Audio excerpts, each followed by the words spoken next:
Now then, welcome to Red Army with a difference, because it's not mine, and it's not Ben Lamb's. It's worship hero Andy Campbell's. So it's Cam's Red Army, and the man himself is here, and we're going to break you in gradually, Andy. But welcome to your show. Thank you very much. Thank you for this opportunity. I'm really excited, looking forward to it. Yeah. The idea is Andy's going to be sitting in this very chair, but we want to try and break him in gradually. So we thought, why not bring our best possible pundit to the studio as well? So Ben Lamb from Teesside University joins us. Ben, welcome. Thanks for having me back. It's been a while. It has. Congratulations, by the way, with the family. Oh, thanks. Yeah. Yeah. Hey, well done. He'll mate. be a Borough fan before he knows it. See, I've got this dilemma because my daughter's now courting somebody from Burnley who's a Burnley fan. And I've said, if the child wears claret and blue, it's not allowed in the house. Yeah, I know. So you can guarantee when that first child's, before it even appears, we'll be sending Borough kits across. So we'll see what happens with that one. But yeah, no, Andy, welcome. We start before the season kicks off this weekend. We're going to be, taking the fans' comments, messages. So please get them in, get your comments in. We're going to be talking build up the season as the season progresses, how we've got through the season, where we are so far, all that sort of stuff. And I don't know, once in a while you might get a couple of your mates on as well. So it's good to have you with us. Well, no, looking forward to it. I'd say this is the most exciting time as a fan, isn't it? That you get excited with the season to come. Normally it's a bit of a letdown, but being a Middlesbrough fan, but no, yep. as a player, I know what all the players will be going through. The exciting time of starting the season, wondering if they're going to start on Saturday. You know what I mean, with a good crowd, huge expectations. So no, I think it's exciting time, especially what happened last season. But we just need to. I think we'll discuss it further, but probably keep our feet on the ground a little bit. Yeah, cool. I'm just going to change your mic just a little bit there, mate, because it's everybody at home's going to be hearing boom, boom, boom. There we go. It was just digging into your neck a bit. So let's start there. I mean, it's great to have you with us because you can give us a bit of an insight. I mean, what's this time of season like for a player? Are you just like counting the days down to play, or is it just normal? I mean, for fans, we get all hyped and excited because football's returning, don't we? But what's it like for a player? I think for a player, I think it's exciting. It's probably the toughest part of the season. You know what I mean? Because you've had a bit of time off on a holiday. You've had a little bit of downtime with the family. You've probably switched off mentally and physically. And then you've got to get back into it. The sessions are really tough, 2 or 3 sessions a day. You probably go on camps, your games come thick and fast. At the minute, you're playing Friday night, Saturday, so you can have a couple of games in consecutive days, and it's really tough, but exciting to get you fit. And probably things have evolved in terms of, well, we're now 2023 than when I played in 96, with how the probably players look after themselves, their lifestyles, etc. But no, I think the players will be well ready. They'll be so fit and finely tuned, ready for the weekend. Because, like I said, 46-game season plus all the cups. Because I'd like to think that we can handle ourselves in at least 1, if not 2, cup competitions with the squad that we've got in the club of our size. So yeah, let's see. But I think we also got to keep our feet on the ground and make sure that we don't get probably too excited, like I probably did last year under Chrissy Wilder, thinking that we're going to probably smash the league and we've got high expectations, because when it lets you down and manager loses his job and we've got a regroup start again from the position we were in, it looked quite alarming and dooming really, but it finished off on a high, which was great, but obviously didn't end the way that we all wanted, but yeah, let's see. And where are you, Ben? Are you excited? Are you nervous? Where are you? Any old emotions? Quietly confident. I'm still I feel like we're in some sort of hangover period where we had such euphoria for so many weeks in a row, and we got to the playoff and we just missed out on the final, and we felt like we were a bit hard done by, and I'm gradually seeing some of our best players leave. I think feet on the ground is the right place to be. Let's just maintain consistency. Don't panic. Captain Mannering, just keep going.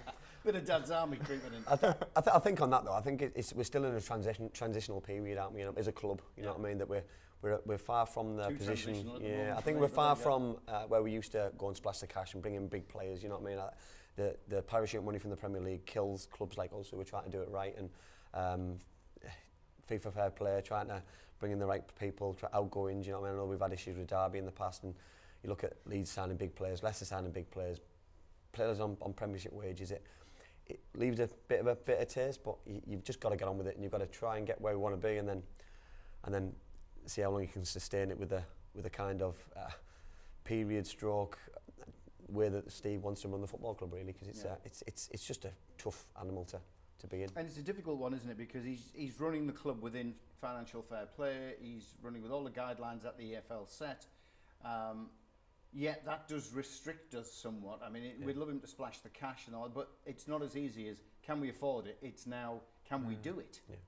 Yeah, massively. I think it's so important that the budget's set out, the right budget, the right players are brought in, because that's key. Because if your budget is set, bringing in the right players and filling in the right gaps and the right holes which you need in order to run a successful squad, because the team doesn't get promoted, the team doesn't get us in the playoffs last year. It was a squad which did it, because the rotation which the manager used was brilliant, and he got his tactics spot on, probably all the way right to the last game and a half. But we need that again. You know what I mean? Starting a 46-game season is different for Michael and all his staff, because he's not done it before. He's not done a full pre-season and a full season. So it's a real challenging time for him as well, as an individual, as a manager, young manager.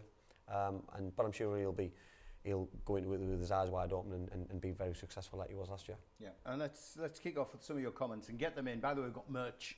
So we've got the old red mugs. Props. We're ready with props. We got the old T-shirts ready for the season. There you go. The red by the fans for the fans.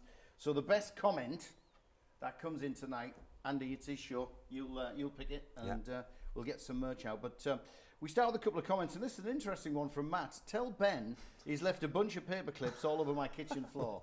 There must be a backstory to that, surely. Oh no, it's just, when you get a new will because you've had a baby, think, I need to be an adult now, and they're really complicated pieces of paper where you need lots of witness signatures. So I thought I'll go around my mate's house who's a solicitor, he understands how it all works, and I've paper clipped every page to say, I need you to sign this bit here. I mean, it's very boring. I'm an adult now.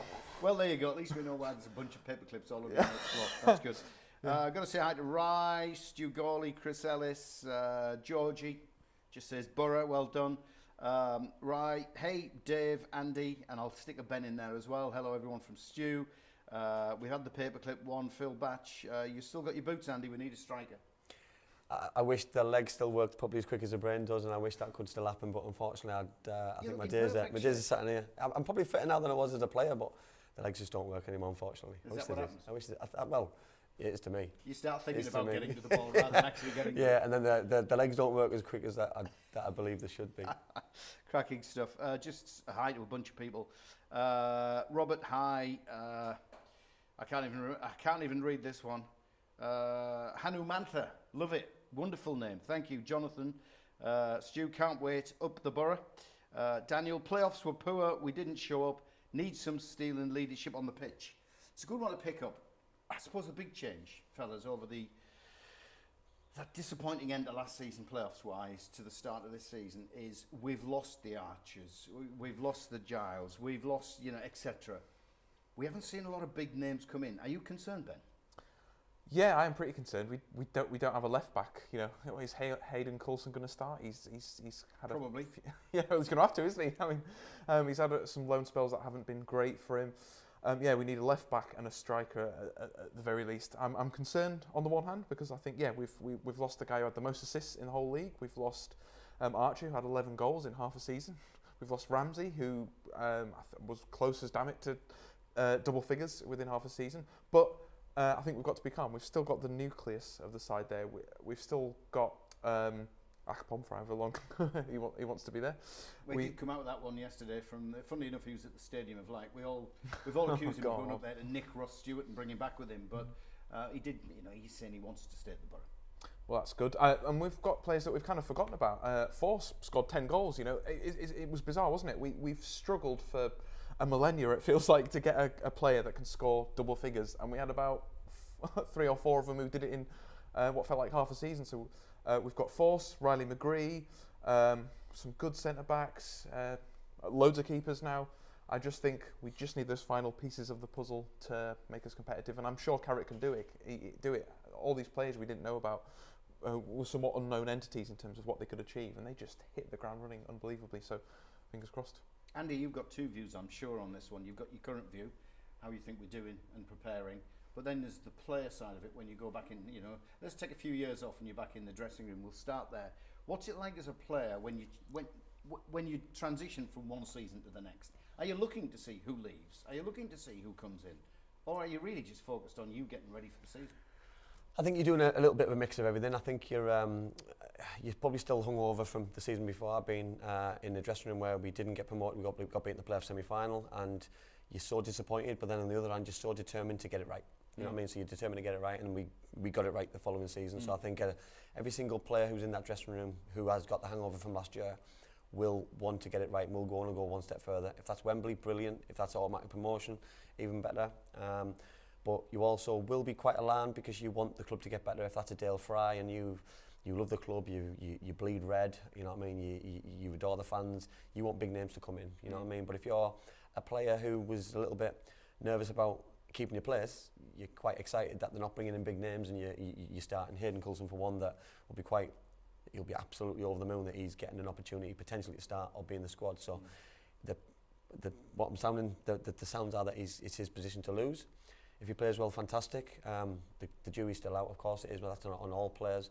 I'm quite excited to see the lads from Brentford, to see if they can show us how good they were the season they got promoted out of the Championship, because they blew the season away. You know what I mean? They played a style of football which is similar to the style of football that we like and Michael likes, which is great.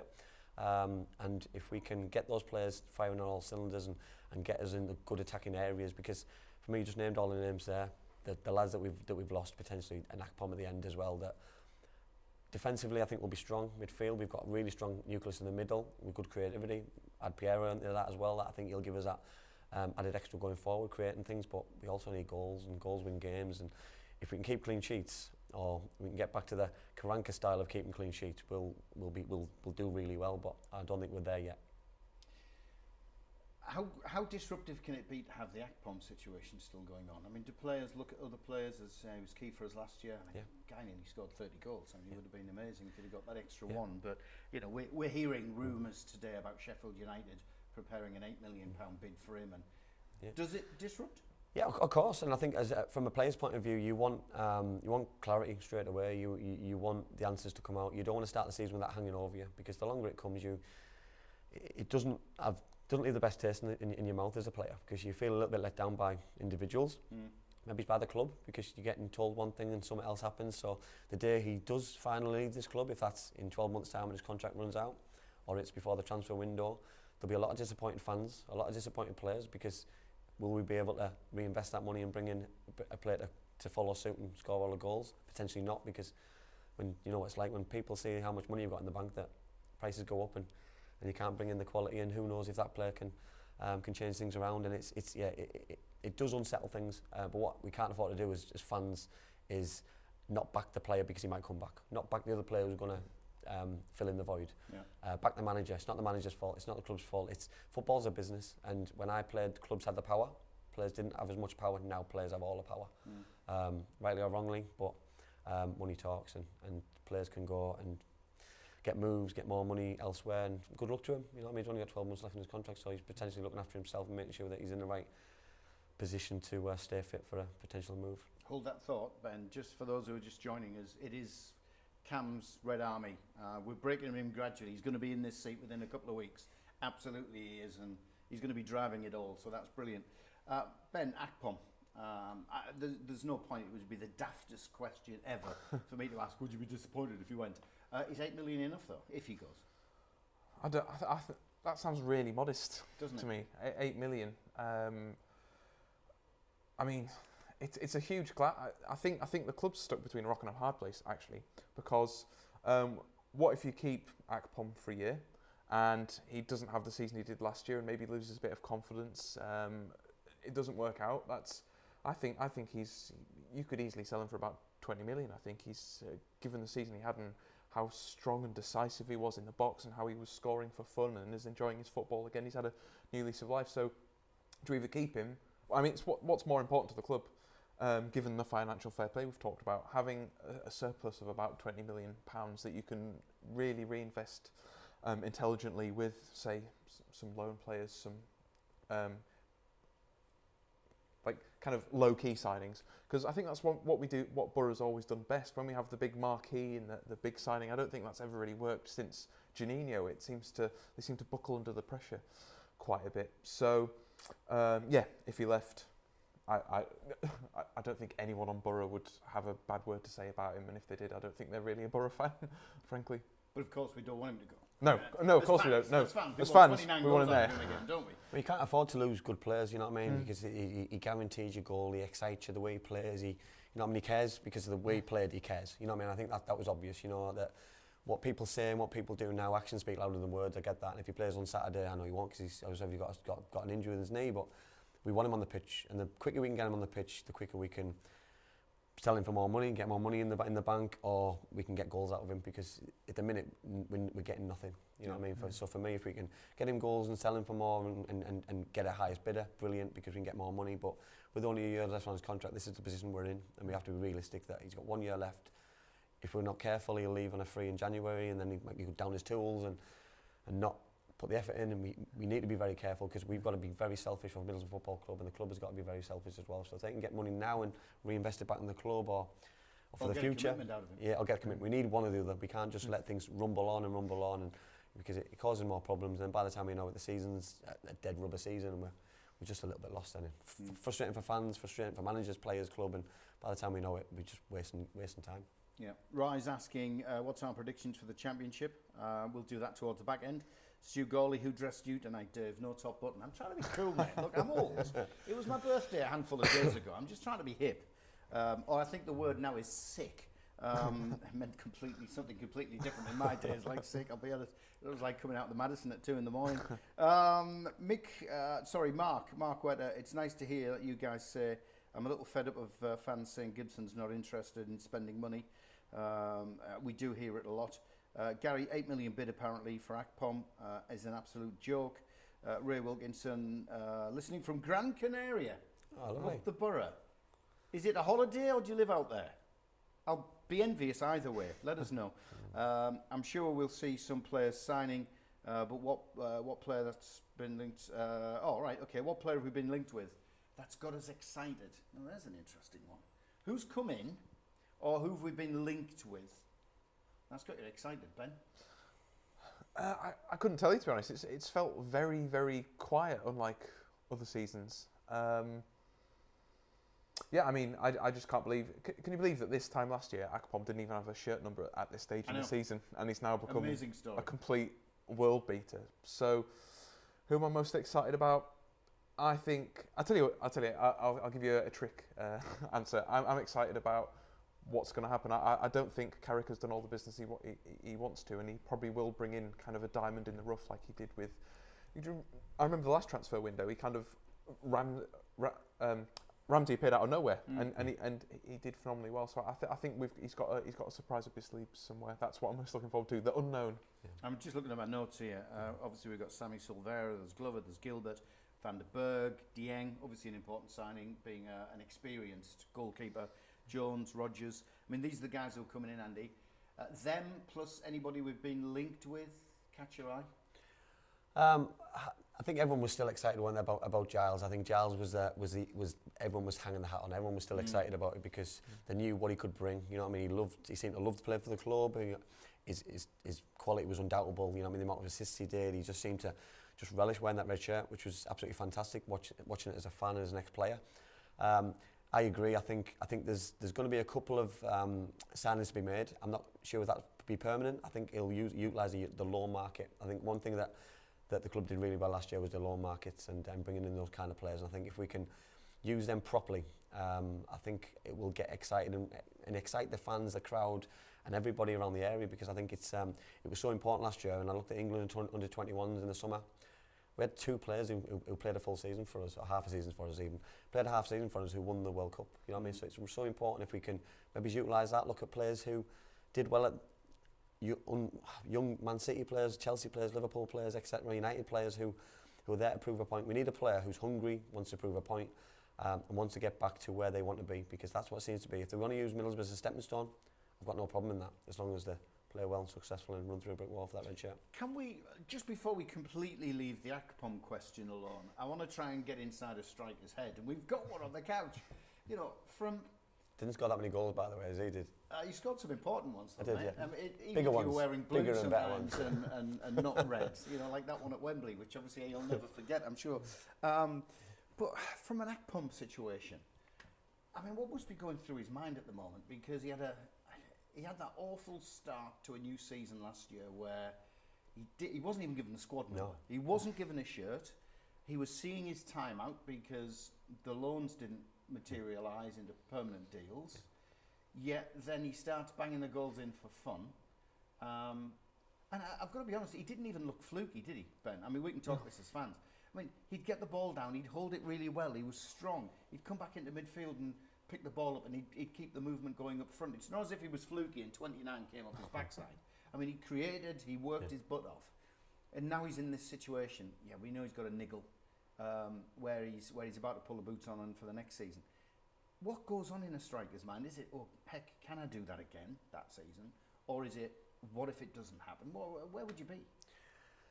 I think to do what he did last season after coming back of probably the last, I'll probably say 2 seasons previous, a failed move to Middlesbrough, a couple of failed loan moves to various clubs in different countries, to then come and have to prove yourself again to a club, an owner, your players, your own teammates, you know what I mean? And to do what he did was absolutely remarkable. So for me, this season should be easy. He should be standing 6 feet tall in the changing room. He should be demanding excellence for everybody. What the players need to realise is they just need to give him the ball.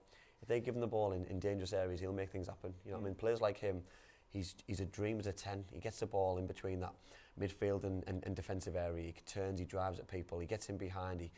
He's just so clever, so versatile. He wasn't just playing out and out as a 9 looking for the ball over the top. He was coming into pockets and making so many things happen. And he was so excited. He got a little bit like, I'm not going to compare him to Janino because that's really unfair, but he was getting into areas and running at people. And we haven't had that probably since Traore. You know what I mean? The people were getting excited on the edge of your seat, and we need that again.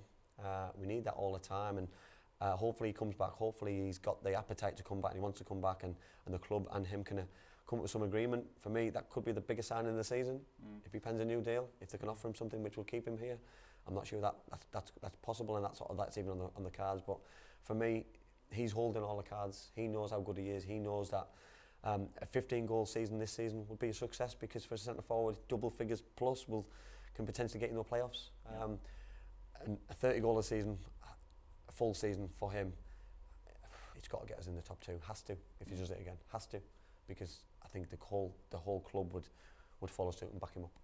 It is Cam's Red Army. I might be sitting in this chair, but I'm only keeping it warm for the lad. I can say that because I'm older than him. A couple of more comments coming in. Ryan, hi Dave. Me and Maisie looking forward to the new season. She's a bit bigger than she was when she was last on the show. Well, it's either obviously pregnancy or eating too much food. So, you know, it's good to know, good to know. Michael Pawley, hiya, good to have you with us. Kath, good to have you with us. Gary Patterson, listening in, travelling up from Nottingham. Looking forward to Saturday's game up the Borough. Neil, good to have you with us. Darren, good to have you with us. Matt, this is a huge season for Hayden Hackney. Great point. How does Andy see his development progressing? Do we have a future captain in him? Before that, because poor Ben's sitting there not doing an awful lot, I'm going to make him work. Hayden Hackney, how much of a diamond was he? Oh, he was 30 carats, or however your diamonds work. I mean, I think again, that's expensive, mate. Yeah, someone again couldn't get a look in under previous managers. He's a key part of that nucleus I talked about earlier. I think he has the potential to win Player of the Season. Him in midfield alongside Riley McGree, Dale Fry at the back. He could be one of our most important players actually, and it's so important that we look after him and keep his confidence high. And I think we've got the right manager to do that. He works well with hungry young players, rather than say previous managers we might have had who liked a very particular style of player and wasn't prepared to put the arm around his shoulders. So, future captain, yeah, potentially. I mean, it's surprising to realise just how young he is and how many games he hadn't really had before last season. So we've got to look after him. I mean, he's got a big advantage over you, Andy. The fact that they actually had a shirt with a number on for his debut, which obviously didn't happen with you. I was at that game. I was doing commentary. Was it Liverpool? Liverpool away. Liverpool away, yeah, absolutely. What do you make of Hayden? I mean, how much would you, as a player, like to have had somebody like him behind you? Listen, he's Rolls Royce in terms of a young player, and if you've got a manager who believes in you, you're halfway there anyway. If your manager's a midfield player who's played for the best team in the world and he's played for his country, you've got an even better chance, because the experience he can pass on to you is just valuable, absolutely valuable. The way that he ran midfield games last year, he dominated them on his own, you know what I mean, without the experience as a young player who was unknown. You know what I mean, now he's got that experience, given a number 7 shirt, knowing Middlesbrough's history, you know what I mean, Bernie was my hero, you know what I mean, to have that number, for me, it's got to give him so much belief, so much, he's got to be energised because of it, and hopefully he can bring more goals to his game. The new contract will help because, you know what I mean, he wasn't just given it, he's earned it, he's been rewarded with it, so it's something that he's thoroughly deserved, and being a local lad, I think he'll, you know what I mean, fans relate to that, you know what I mean, they did when we all played back in the day, that fans like local players because they put the effort in, and as long as he still keeps getting the opportunities and he doesn't rest on his laurels and wants to get that next level and move this club into the Premier League, you know what I mean, for me, if we can have the spine of the team full of Middlesbrough born players or Middlesbrough fans, would be absolutely fantastic. Dream come true for me, really. Brilliant. Mark Wetter, totally agree, Andy. Our defensive record wasn't great last season. We also now have some good height in the team, which we lacked. Daniel, Mark, good to have you with us. Mark Geddes, we're a selling club. If a good bid comes in, he'll be gone. We're talking about, obviously, Chuba. Stu Gawley, the money we paid loan players last season could go towards a better contract for Chuba. Thanks for that one, mate. Are you still in Canada? It's worth asking. It's been a summer, we don't know. People move around, don't they? Mine as well, Dave, but I have standards. What are you talking about, Stu? Are you still talking about me? No, hang on, look, I'll fasten the top button then. If it makes you happy, mate, I'll not be sick anymore.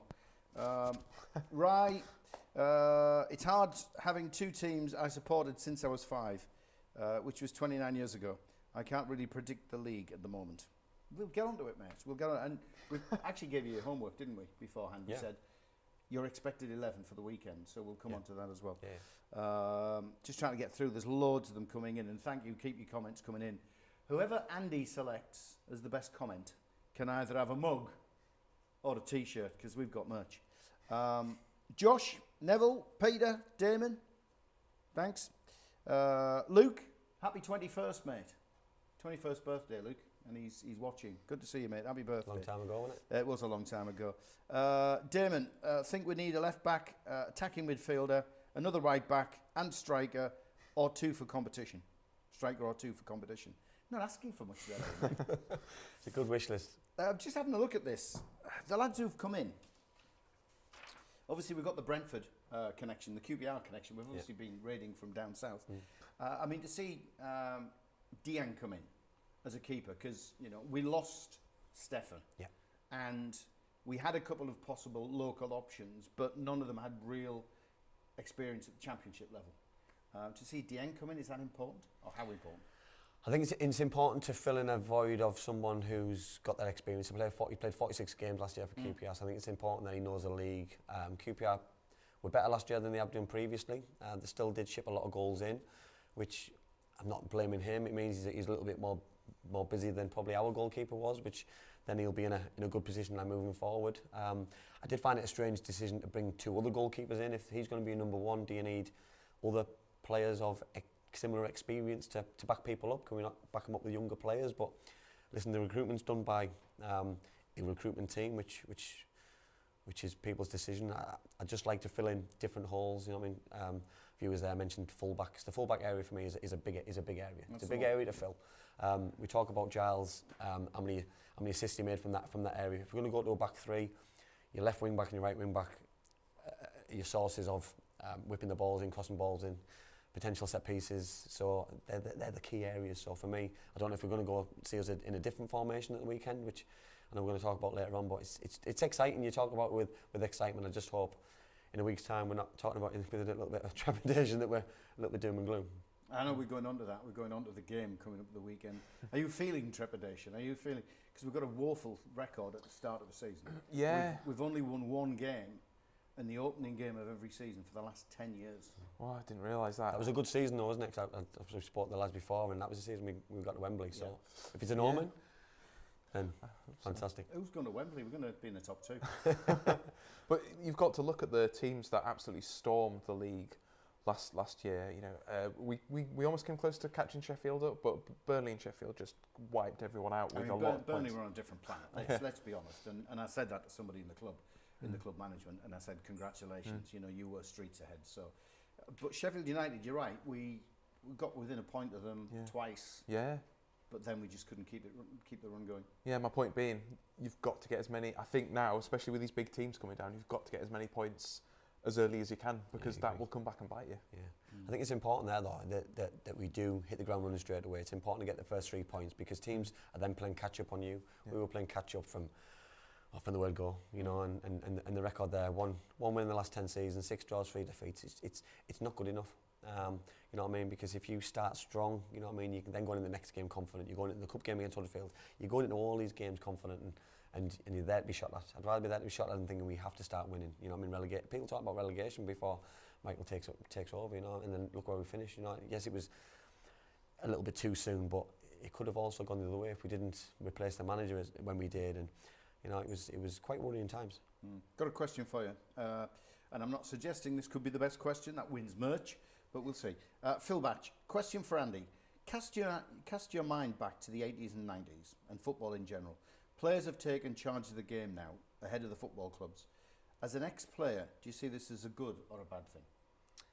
You mentioned yeah, bad thing. A totally bad thing. I think clubs have to have their power back. I think clubs have to tell players that they're playing. Clubs have to tell players that they're staying, leaving. You know, back in the day when I played, you know, that I was told by our wonderful football club, by Steve McLaren. I'm not gonna not name names. That Steve told me I wasn't wanted by this football club. He wanted to go in a different direction. He wanted to bring in Malcolm Christie, Maximo Macaroni, who did fantastic for the football club, Michael Ricketts. You know, these England internationals, Italian international players, and for me, I have no right to then start asking questions of a manager's decision. A manager runs a football club. You know what I mean? He's hired to do those decisions, and for me, I think players need to understand that they're getting well paid to play football. They're getting well paid for every club they go to. For me, clubs have to take control. Yeah. Phil, good to have you with us. John, good to have you with us. Stu, when you take over, Andy, will you have Dave back as a guest? Fantastic. Love it. No. I sit on the couch? I was nearly going to swear there, but I've just realised this is going to go on the radio as well, so I can't. Rob, great show, lads. Cam, do you like being a player or a manager better? Player, 100%. I've had my hands burnt, my fingers burnt quite a lot of times as a manager now, and I think, I know we had the discussion last time we sat down and had a coffee, that no, I think managing for me is done now. I'm really enjoying what we're going to do here, what we're going to create here, and yeah, loved it as a player. Loved every training session, loved all the games, loved everything what came with the player, being looked after, being in the limelight, keeping fit, getting paid for it, obviously, because you know what I mean, it's a hobby, but you get paid for it. It's fantastic. It's absolutely brilliant. But management, you didn't enjoy winning because you knew there was a game coming up on Tuesday. You didn't enjoy losing because it was your fault. The pressure what came with losing wasn't nice from social media, supporters, players, owners. It wasn't a good place to be in. I wouldn't say it was a healthy place to be in. And for mental health wise, for your own well-being, yeah, it's not a great place, but it's a really interesting place to be as well at the same time, if that makes sense. Yeah, thanks for that. I'm just going to move on. I mean, thanks for your comments, brilliant. There's tons of them, but we do have to get off at some point. Let's cast our mind ahead. It's only a few days now, opening game of the season. Ben, where are your thoughts in terms of how we're going to look as a team?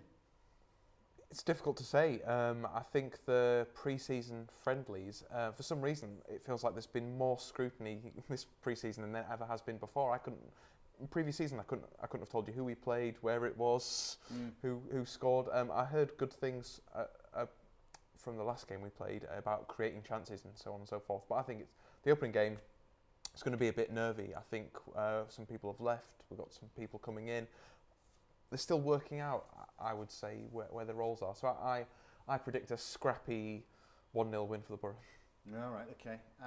In terms of players, are you expecting any little tricks up the sleeve of Michael Carrick? Somebody might come in who you're not expecting. What about Piero? Definitely, yeah. We've got a lot of ghosts in the system, I like to call them. Under I think it's under Kieran Scott's kind of previous tactics. We took on a load of players that we didn't necessarily expect to play. We maybe develop them, then sell them on once they got a little bit better. So, you know, Hoppy, for example, maybe he'll hop on, for want of a better expression. Whatever happened to Matt Clark as well? He's still on our books. He came in, played one really good match, didn't do so well the next time he was on the field, and has completely disappeared. So, I think he's got a knock at the moment, so yeah. It's not as if he can come in. Yeah. No, but yeah, given how thin the squad kind of feels in certain positions, there will be a surprise, and I think it'll make the difference between us and Millwall on the day, hopefully. Well, the man who showed is, we gave him his homework and we said, give us your starting 11. Can we stick it up, Kofi, on the screen, and let's have a look at it. So this is, Andy, this is what you were suggesting, obviously with Dieng in goal. Yeah. I'm just waiting for that to come up, and there it is. No, I've gone a back four, because I think, especially if you're playing Hayden as a young player, I think it gives him a little bit more license to. I don't think there's another real option there, is there? No. Well, not unless he plays a back three and he plays in wing back. But I just think it makes him very isolated. For me, I know Paddy's not a right back, but Lenahan's for me he's potentially going to be captain. Yeah. Dale's got to play. For me, he's the best defender we've got. He wears his heart in his sleeve. For me, I'm excited about the three people I picked in the middle. Ryan McGree's a pure baller in the middle. He gets on the ball, he makes things happen. Hayden, you can probably stick and you'll get the ball off the middle. Piero I put in there because for me, we've got to unlock doors for me. We need to create more chances. We've lost 3 potential players at the weekend. If Akpom doesn't play, I potentially believe he won't play, but for me, we need to start unlocking doors. I think Forbes does deserve an opportunity. Isaiah, for me, he gets me excited. My blood boils as well at the same time. There's end products to times, but you know what I mean. But for me, he's got to start because he excites, and I think the times that he's played towards the end of the season, further up the pitch, he's made things happen. He's got us excited, and just from the weekend, Roger's getting his goal. I think goals breed confidence for centre forwards, and if you're going into the season with a goal on the last pre-season game, you want to play, you know, and I use that for myself that. I think it was 97-98, somebody might tell me different, but I'm sure it was 97-98. It was before we played Bradford City, first game of the season, when Dean Saunders scored the first goal. We got beat 1-0. I played the last pre-season game. I started because we had a couple of injuries, and I scored 3 against Huddersfield away. We beat them 4-0. Straight after the game, manager said, amazing, you're going to start next week in the Premier League, and you're a little bit like nervous, excited, but you're there on merit because you deserved it. I think players deserve to be rewarded for performances last season, but also pre-season as well. New contracts, you know what I mean? You look at squad numbers there, Lenahan's going to be captain 26, but squad numbers normally dictate if players are going to play or not, because manager's not stupid. He gives players belief, and players like the lower numbers. And just to clarify, is this your starting 11, or is this what you think Michael Carrick's starting 11 will be? That's what I think it'll be. That's what I would like it to be. That's what I would like it to be, because I think for me it gives us a bit of solid in the middle, solid at the back, and for me the front three can rotate and make something happen, I believe. You know what I mean? But listen, we're all experts, we're all fans, we're all there to be shot at, and you know what I mean? For me, whichever team Michael picks at the weekend, I'll be backing him regardless, and hoping we get the 3 points. Same here. What do you make of the 11? Would you be happy with that? Oh yeah, I'd be really happy with that. You've got everything. You've got your solid, consistent performers, a couple of surprises, hungry players looking to prove themselves, and yeah, if someone like Piero just doesn't work, he's got 1 or 2 other names he can bring on the pitch, maybe calm things down. Bring 35. Is he 35 now, Howson? He seems to be rolling back the years like Benjamin Button. He could be 45. It wouldn't make any difference. He will still play like that. Yeah, exactly. I think he's going to go on forever.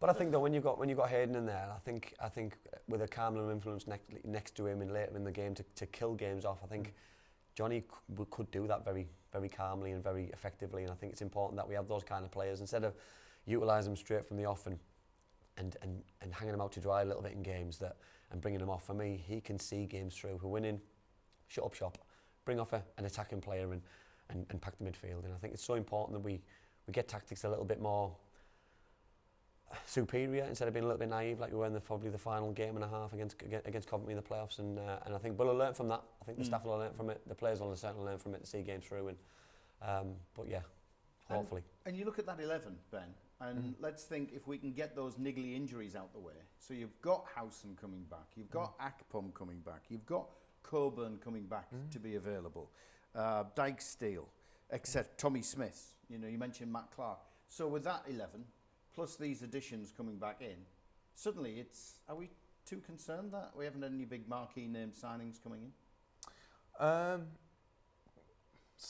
Not too concerned. Slightly concerned. It'd be nice. Maybe. Yeah. But I think what you've got there is a team that can steady the ship, who won't panic, who will compete for a playoff place. I just think we might just need one or two additions that could just get us over that promotion line, which is a great place to be. Don't get me wrong. You know, early on last season, we were talking about relegation. So for it to have turned around so quickly, I just think we've got the best manager. I've got more confidence in our transfer team now than I have done over the last couple of years. We seem to not spend too much money and bring players that can play really well. So no, not too concerned. And hey, you know, he did it last season. Maybe we need to wait for the next transfer window to have those world-beating signings. You never know. one subject just to briefly touch on before we finish. But just before we do, any thoughts on best comment yet? The one about you being a guest. Oh, thanks, man. I'll dig that one out. Appreciate that. Particularly the no, which came very quickly out of your mouth. It's his show, by the way, not mine. We're just breaking him in gently. Jamie Pell, just to finish on this one. How do we think Piero will get on this season? Is he going to be like a new signing, or has he just not got what it takes to do it in the Championship? I'll start with you, Ben, first. Piero. Oh, it could go either way, couldn't it? For whatever reason, because we've had him a while now, it feels, managers haven't fancied him. So I think, I'd like to see him playing early on, so we know whether he can cut the mustard, and if he can, or has promised, we can keep him going. Otherwise, it's time we probably sold him, isn't it? Andy, thoughts on Piero? As a player, and I think from a club's point of view and a player's point of view, it's sink or swim now. You know what I mean? He's got to be thrown in and given that opportunity to play. You've probably got to be given 5-6 games at least to see if you can do it, and if you can, brilliant. It'll be like a new signing, like everybody's saying. But if he doesn't do it, time to go and time to invest that money back into the football club. And listen, everyone has a shelf life, and as a player, if you're not performing and given what you should be doing to the football club who spent a lot of money on you, you know what I mean? It's time to move on. Do you think he's going to take it as, I've got another opportunity now? I think he's got one last final opportunity now, and I think as a player, I think he's quite lucky that he's going to get this final one. I think sometimes it's taken out of your hands, and someone else could have been brought in, but I think he's very lucky that the football club is in the position that they are, that they're not going out there and spending a lot of money, that the club realises that he's on their books, he's back there as a player. So for me now, he's got a real opportunity. He's not a young player anymore. He's experienced enough to understand that he's got a real opportunity, because he could be a Premier League footballer come next season. You know what I mean? And that carrot alone is the biggest carrot. You know what I mean? And if you don't want to utilise that, then you're in the wrong industry. You said 1-0 Borough, Scruffy? Yep. Yeah. What do you think? It's Millwall, they're nasty. They are, and I think I think there'll be goal. I my heart's telling me one thing, my head's telling me another. I'm there as well. Yeah, my head's telling me that there'll be 1-1. My heart, I'll go 2-1. 2-1 Borough. My head's telling me 1-0 Scruffy. Sorry, my heart's telling me 1-0 Scruffy.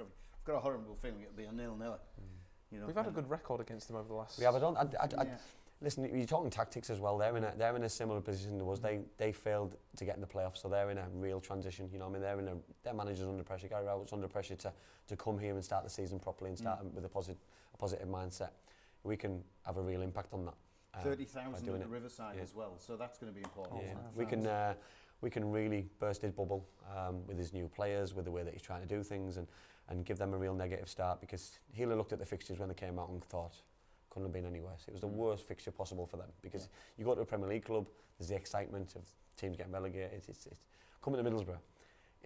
There's no positive for them, because we've been beaten in the playoffs. You know, there's no real positive, and for me, I don't think I like it at all, and I think it's a real positive for us. Well done, mate. That's the first one out the way. Next week, probably, am I back in the chair? Because it's the only chair I'll get to sit in, obviously. Don't look at this and don't look at this one. We'll see. We'll have a chat during the week and see whether you're in this chair or that chair. So I might see you next week, I might not. Ben, always a pleasure, mate. Are you going to come back quickly? Yeah, sure. Great, and congratulations again on the family. And I'd just like to say another thank you, because Stu Gawley is the guy who asked that question about. Thanks, Stu. Yeah, he lives in Canada. You know how much of a thanks for that. I've now got to post a bloody mug or a T-shirt all the way to Canada. He might be coming Saturday. He might see if he's coming Saturday at the game. Yeah, okay. Pick it up. Thanks for all your comments. We'll catch you next week. Well, he'll catch you next week on his show. It is Cam's Red Army, 7 p.m. It will be on the Red on Radio Cross Teesside. We had Gremlins tonight, but you'll certainly pick us up on Facebook Live and YouTube as well. So we'll see you then. Bye-bye.